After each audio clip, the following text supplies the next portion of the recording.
Hello বন্ধুরা, hello hello hello hello hello hello বন্ধুরা, কেমন আছো এই তীব্র প্রবাহে?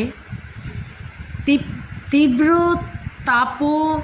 প্রবাহে কেমন আছো? পুরো সকালবেলাটা আজকে নষ্ট। বেরোবো ভেবেছিলাম, তো এত 41 টেম্পারেচারে বেরোনো তো নট পসিবল, আমার পক্ষে তো একদমই সম্ভব না।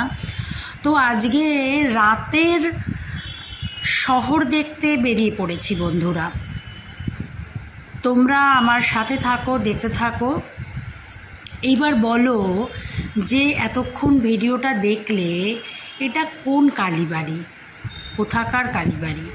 তোমরা কি বলতে পারবে এটা?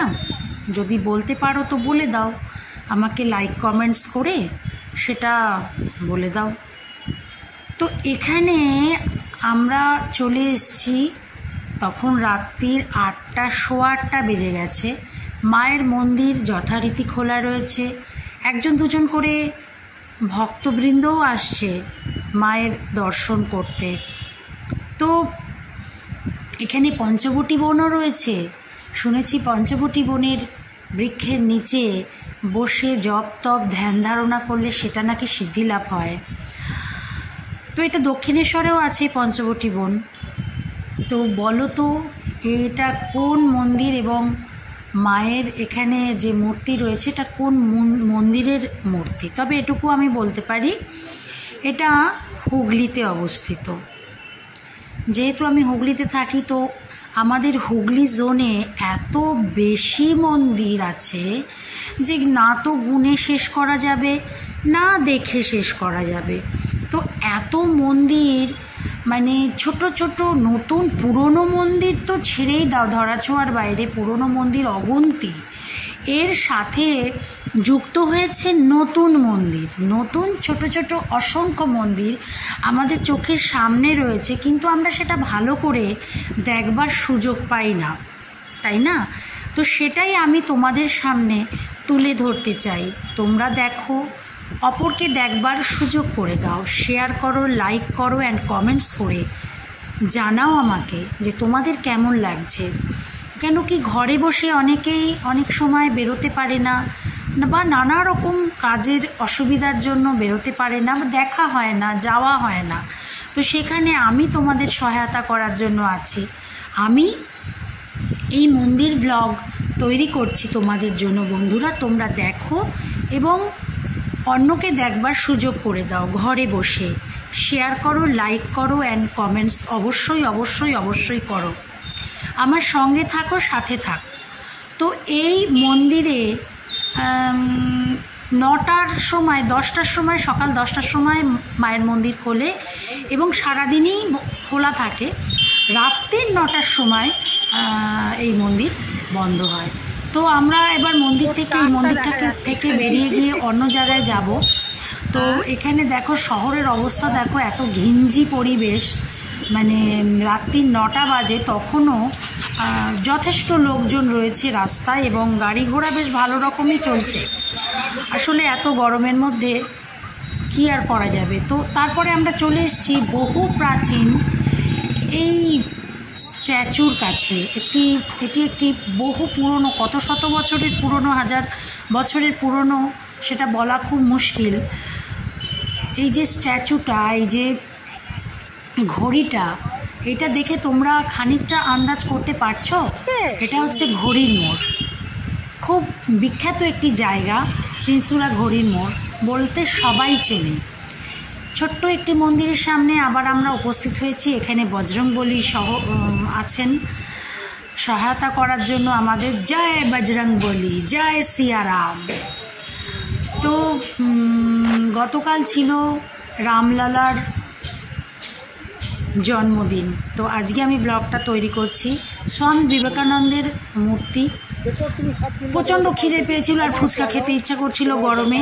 এর ফাঁকে ফুচকাও খেয়ে নিলাম খানিকটা। 20 টাকার ফুচকা, ছোট ছোট ফুচকা 20 টাকা, 10টা 20 টাকা খেলাম।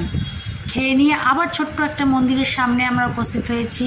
এখানে হচ্ছে ভোলে বাবা রয়েছেন। ছোট্ট মন্দির অথচ অপূর্ব তার কারুকার্য দেখো আমি নিয়েছি। এটা তো অদ্ভুত সুন্দর একটি মন্দির, আমার তো ভীষণ ভালো লেগেছে। আর এত আলো দিয়ে সাজানো হয়েছে জায়গাটা যে বলার কথা না। পুরো শহরটা আজকে আমি দেখানোর চেষ্টা করেছি তোমাদেরকে। শহরের আনাচে কানাচে যাওয়া হয়নি ঠিকই, কিন্তু মেন কিছু জিনিস আমি দেখানোর চেষ্টা করেছি, এবং নেক্সট ব্লগে আমরা আরও অন্যভাবে দেখব। তো বন্ধুরা দেখো এই ছোট্ট মন্দিরটি কি অপূর্ব সুন্দর লাইট করা হয়েছে। এটা কিন্তু কোনো দিনের আলোয় তোলা হয়নি, তোমরা বুঝতে পারছো কি জানি না। এটা কিন্তু রাতের অন্ধকারে তোলা হয়েছে, রাতের শহর কে দেখানো হয়েছে, রাতের মন্দির দর্শন করেছি আমরা। তো এইবার আমরা আস্তে আস্তে চলে যাব আরও ছোট অনেকগুলো জায়গায়। এটা একটি মন্দির, এখানে চারিপাশে অনেক ছোট মূর্তি দিয়ে পুরো ব্যারিকেড করা হয়েছে, পুরো সাজানো হয়েছে পুরো মন্দিরের পাশটা, মানে সাইডটা, পেছন দিকটায়।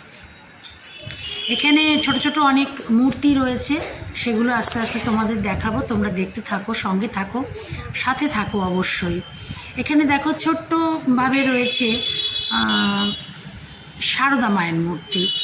দেখো ছোট্টর মধ্যে কি সুন্দর সুইমিং পুল। উফ, গরমে পাগল লাগছে। তো এখন মনে হচ্ছে জলের মধ্যে ঝাঁপিয়ে পড়ি।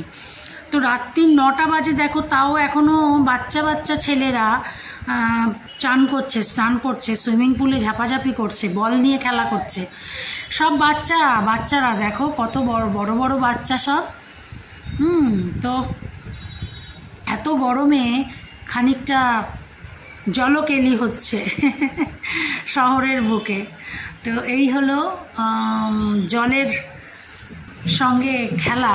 চেনসুরা সুইমিং ক্লাবে আমরা ঢুকে পড়েছি রাত্রি 9টার সময়, যদিও বা এখানে ঢুকতে দেয় না, তো টুক করে ঢুকে আমি স্লট নিয়ে নিয়েছি। আচ্ছা, চলে এসেছি বহু আলোচিত, মানে চর্চিত একটি জায়গা, যেটা হচ্ছে ময়ূরপঙ্খী ঘাট, যেটা চেনে না হুগলি, চেনসুরা, চন্দননগরে এমন বাসিন্দা নেই। তো আই লাভ চেনসুরা।